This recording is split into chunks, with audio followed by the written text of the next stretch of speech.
Hi, this is Connie Haxby, licensed clinical social worker, and today I wanted to talk about anger. Anger has this bad rep of being this negative emotion, and that we shouldn't feel angry and we shouldn't get angry about things. And if we have an anger issue, then it's, somehow that makes us less of a person. And I wanted to be really clear about with anger, the thing that we're really concerned about is how we express our anger. And not only are there unhealthy ways of expressing anger when we talk about physically lashing out or emotionally lashing out at people, but another unhealthy way of expressing anger is to not express anger and to just hold it in and not talk about, the things that are bothering us and the things that are on our mind to begin with. So one of the ways that we conquer this is to kind of take that step back, going back to that idea of cognitive behavioral therapy, which again, I'm going to talk about again and again and again in these videos, which is to take that step back when we're feeling angry and say, okay, so what is it about this situation that I am feeling angry about? And not only that, but is it really anger that I'm feeling? Am I feeling angry, or am I feeling hurt? Am I feeling embarrassed? Am I feeling fearful about something? Because a lot of times those emotions kind of go together and we get confused about what the emotion is that we're actually feeling. So I think grief is a pretty good example of this. So, when we have a loss of a relationship, so let's say, we're moving to a different city, or we have a breakup with someone, or the death of someone that we have a close relationship with, sometimes that can come out as anger when what we're really feeling is hurt. We're hurt by the actions of people, who broke up with us or that we had to break up with. We're hurt at the fact that, we have to, move to a different city, or somebody in our life, is moving away from us. And so we have to be really clear and really honest with ourselves about what that emotion is that we're feeling. Is it anger, or is it something else?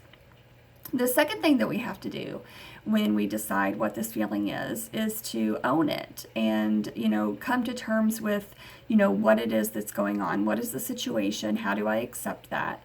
And sometimes that acceptance means talking to the party that this issue is with, the situation that this is about, and just simply going to them and saying, hey, I feel really hurt when this happened, or I felt really, fearful that that this situation has happened, and I just needed to talk to you about that. So just making sure that you're letting your feelings be known. With resentment, that's another sort of thing that we talk about with anger, right? So when we have resentments towards people, the way that I've always viewed resentment is it's sort of like this long-standing anger. So, let's say I have a long-standing resentment with a family member. I might need to go to that family member and own the feeling. Not go in an accusatory way, not go in a way that feels that they are being attacked, because what's going to happen is they're just going to get defensive and shut down. They're not really going to hear what you have to say. But to simply go to this person and say, when I was growing up and, you weren't there for me, it really hurt me. I felt really hurt. I felt abandoned, and those feelings have not gone away. And so those have turned into anger. And I just really wanted to let you know and needed to let you know how that impacted me. And again, we're not doing this in an accusatory way. We're not coming at people because we want to get a certain response from them. We're coming and sharing our feelings about these things because we want to be able to get these things off of our chest. We want to be able to say, hey, this is the way that this situation made me feel, so that I can hopefully let go of some of this and move forward with my life. One big distinction that I want to make sure that we're making also with anger is that, if I let go of anger towards someone, that doesn't mean that what they did to me was okay. Because I'll hear some folks say that, when we're talking about abusive situations or situations where someone purposefully hurt us in some way, whether emotionally or physically or mentally. So if I forgive this family member that abused me emotionally, basically what I'm saying is that what they did to me was okay. And that is not the situation at all, because the goal of letting go of some of this anger is to be able to move on and to say your piece to this person and to be assertive and to call them on it, basically. And again, we're not being disrespectful. We're not coming at them in an untactful way. We're simply stating what it is that we feel and getting that point across. Again, I cannot stress the importance of letting go of whatever their response is going to be, because you have no control over that. They could come back and say, well, you're crazy. I don't know what you're talking about. They could be in complete denial. They could start playing the tit for tat game. Well, but you did this. Don't fall into that trap, if and when that happens. Simply, state your case, state what it is that really bothered you, and then be able to move forward from that. If for some reason you're not able to connect with this person because maybe it would be a unsafe situation to do that, or they're no longer here, maybe they've passed away, or maybe they're just no longer in your life and you really don't want to actually have a conversation with this person, write it in a letter. Get it out of here, get it down on paper, and then do with that paper what you will. Whether you want to just keep it in a journal so that you can look back on it and see how much growth you've had, or if you want to burn it, or whatever it is that you want to do. Just try to get a lot of those feelings out. And remember, anger in and of itself is not a negative emotion. I don't know anybody in this world who doesn't feel anger from time to time. Again, the goal is to take that step back. What's the other emotion that could be going on here? What do I do about it? What am I telling myself about this situation? And then, do I need to go and confront, this individual or this person or this situation that is, instilling some of this anger and feeling in me? Okay. So try that.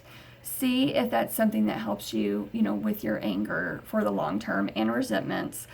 For short term, just make sure that you're taking care of your self-care items.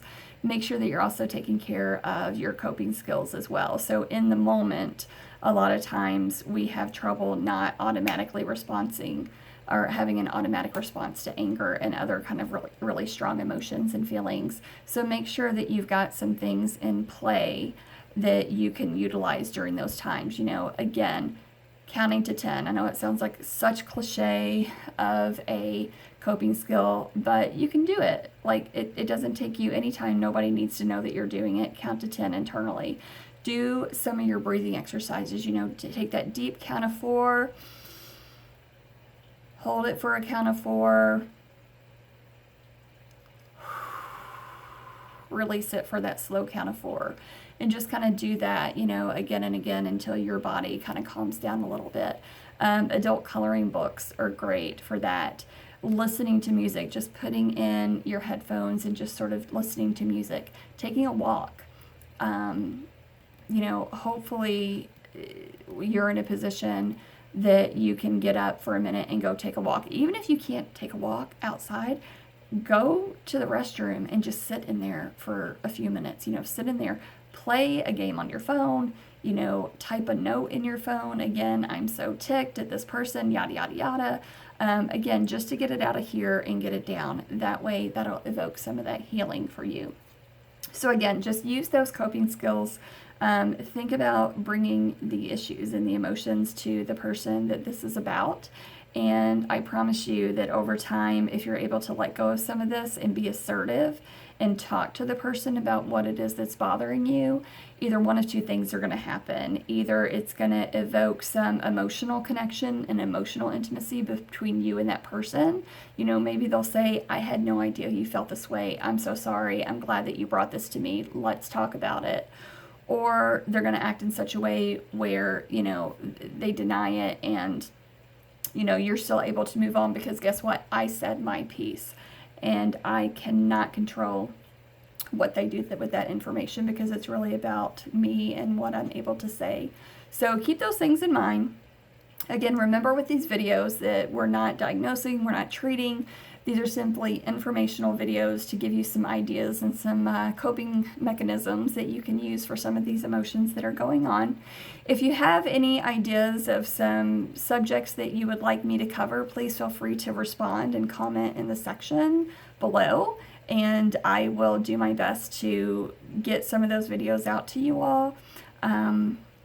Yeah, so I guess that's it. So with the anger stuff, just really, do your homework with that and do the work that you need to do, because I hate to hear, that you're running around with some resentments that you're holding on to, when it really could be as simple as getting with this person and saying, hey, this is how this makes me feel.